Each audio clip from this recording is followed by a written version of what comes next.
Maya was not born into poverty. She was dragged into it.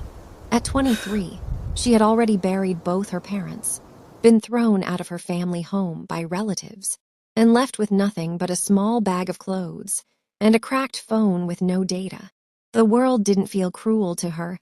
It felt finished with her. For months, she slept in an unfinished building. Rain leaked through the roof, soaking her at night. Mosquitoes feasted on her skin. Some days she ate once, other days, not at all. Pride died quickly when hunger stayed long enough. She searched for jobs endlessly. Offices rejected her. Shops ignored her. One woman laughed in her face and said, "You don't even look like someone we can trust with customers." That day, Maya cried harder than she ever had. But something changed. Instead of breaking her, the humiliation hardened her. One evening, while sitting on a roadside bench, she noticed a group of people gathered around a woman, selling small bowls of food. The woman wasn't educated. She didn't speak big English. But she was selling, and people were buying. That night, Maya made a decision that would change everything. The next morning, she borrowed a small amount of money from the only person who still answered her calls, a distant friend. It wasn't much, but it was enough to start. She began cooking simple meals. At first, nobody paid attention.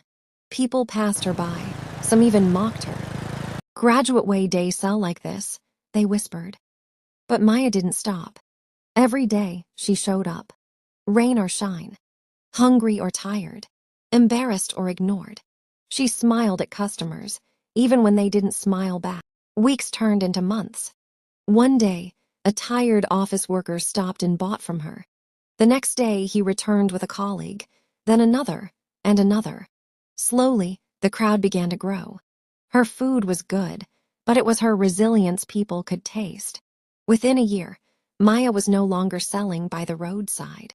She rented a small space, painted it herself, bought secondhand chairs.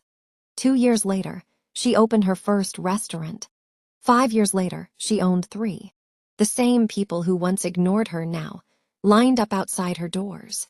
One afternoon, a journalist asked her, "What kept you going when everything was against you?" Maya smiled softly and replied, "I was already at the bottom. The only direction left was up." Her story spread, from the girl who ate once a day, to the woman who fed thousands. And the world, which once felt finished with her, finally said her name.